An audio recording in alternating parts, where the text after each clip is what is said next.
ಅವನೆಲ್ಲ ಮೈ ಅಂತ ಏನಿಲ್ಲ, ಎಷ್ಟು ಅಡಿ ಓದ್ತೀನಿ ಅಷ್ಟು ಅಡಿ ಮುಂದೊಂದು 4 ಅಡಿ ಕೊಡಿಬೇಕು ಅಂತ ಹೇಳಿ ನನಗೆ. ನೀರು ಪ್ರೆಷರ್ ಜಾಸ್ತಿ ಆಗ್ತೈತಿ, ಎಷ್ಟು ಅಡಿ ಓದಿದ್ದು ಅಷ್ಟು ಅಡಿ ಅಂತ ಇದ್ದ. ನಾನು ಹಂಗಂದೆ ಮುಂದೊಂದು 4 ಅಡಿ ಕೊಡಿಲೇಬೇಕು ನೀನು ಏನಾರು ಮಾಡಿ ಅಂದೆ.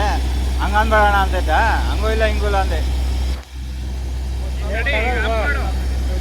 ಈಗ